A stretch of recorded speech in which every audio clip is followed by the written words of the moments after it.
வணக்கம் Astra stock Tamil viewers. Stock market சீரீஸில் இன்றைக்கி நம்ம பார்க்க போகிற வீடியோ எதை பற்றி அப்படின்னு சொல்லிட்டு பார்த்தீங்கன்னா, ஸ்டாக் மார்க்கெட்டில் நம்ம ஒரு சில விஷயங்களை பண்ணக்கூடாது.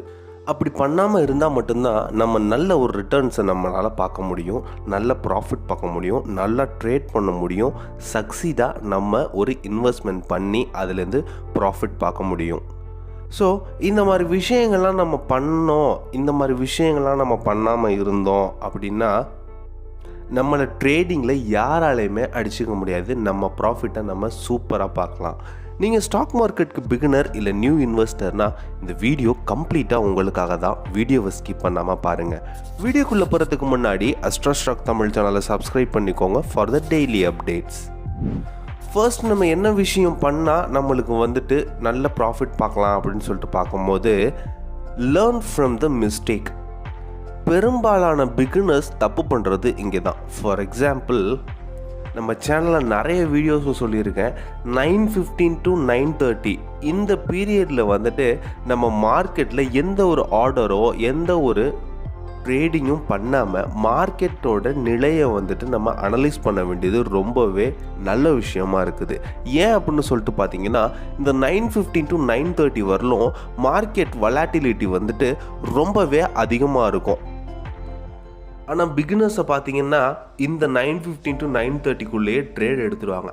காலையிலேயே நம்ம ட்ரேட் பண்ணால் நல்ல ப்ராஃபிட் பார்க்கலாம் அப்படிங்கிற ஒரு மைண்ட் செட்டில் இவங்க இந்த ட்ரேட் எடுத்துருவாங்க. ஆனால் அது ஒரு சில குறிப்பிட்ட நாட்களுக்கு அப்புறம் தான் அவங்களுக்கு அதை தெரிய வரும், அதை ரியலைஸ் பண்ணுவாங்க, நம்ம நிறைய மிஸ்டேக் பண்ணியிருக்கிறோம் அப்படின்னு சொல்லிட்டு. ஏன் அப்படின்னு சொல்லிட்டு பார்த்தீங்கன்னா, ஒரு ஒன்றுமே இல்லாத ஸ்டாக் ஒரு ப்ரைஸ் ஒரு மேக்ஸிமம் அதுக்கு ஒரு 20 rupees தான் போகக்கூடிய ப்ரைஸ்னால், அது இந்த 9:15 to 9:30 வரலும் பார்த்தீங்கன்னா 110, 120 வரலும் அதோட வொலாட்டிலிட்டி மேலேயும் கீழே போயிட்டு வந்துக்கிட்டே இருக்கும்.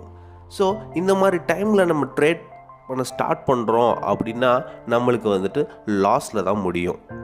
ஸோ நம்மளோட மிஸ்டேக் நம்ம குயிக்காக ரியலைஸ் பண்ணி அதிலிருந்து எப்படி ஓவர் கம் பண்ணி நம்ம ஒரு சக்ஸஸ்ஃபுல்லான ட்ரேட் பண்ணுறது அப்படின்னு சொல்லிட்டு நம்ம பார்க்கணும். அப்போ தான் நம்மளுடைய கேபிட்டலை நம்ம ஹையாக வச்சுக்க முடியும். அதுக்கப்புறம் நிறைய நம்ம ட்ரேட் பண்ண முடியும்.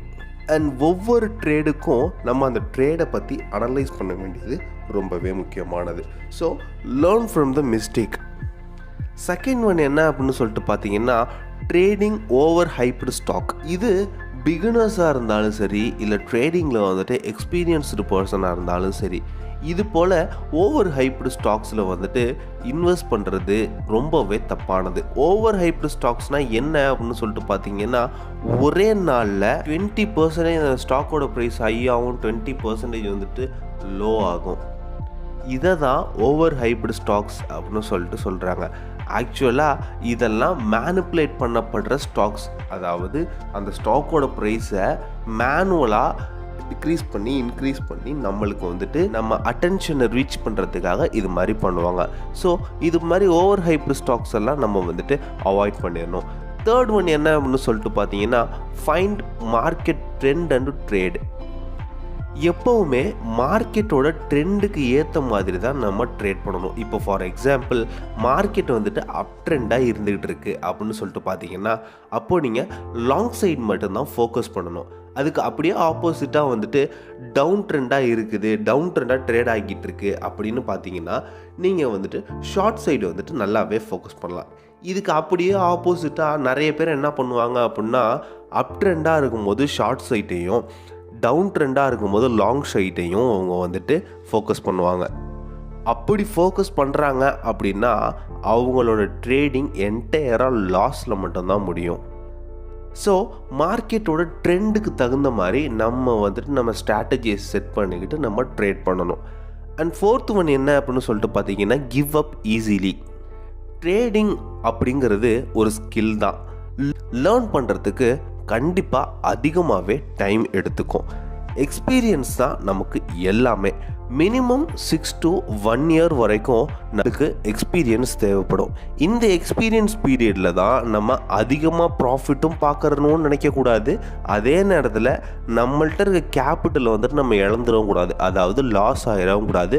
அப்படியே சஸ்டெயின் பண்ணி நம்ம இந்த 6 to 1 yearக்குள்ளே நம்ம எக்ஸ்பீரியன்ஸை கேதர் பண்ணிக்கிட்டோம் அப்படின்னா அதுக்கப்புறம் எந்த விதமான ட்ரேடிங்காக இருந்தாலும் சரி நம்ம ஈஸியாக ட்ரேட் பண்ணி ப்ராஃபிட் பார்க்கலாம். ஏன் அப்படின்னா இதில் நிறையவே உங்களுக்கு பொறுமையும் எப்படி ட்ரேட் பண்ணலாம் அப்படிங்கிற டாக்டிஸும் உங்களுக்கு ஈஸியாக அண்டர்ஸ்டாண்ட் பண்ணிக்கிற டைம் பீரியட் இந்த 6 to 1 year time period.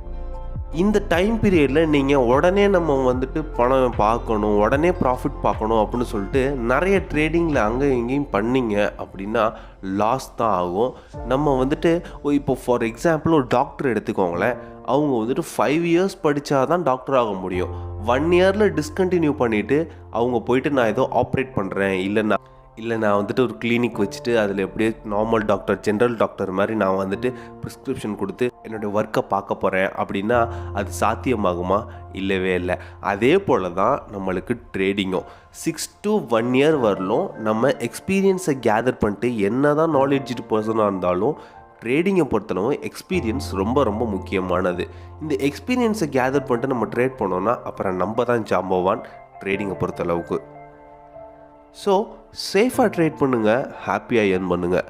Have a nice day.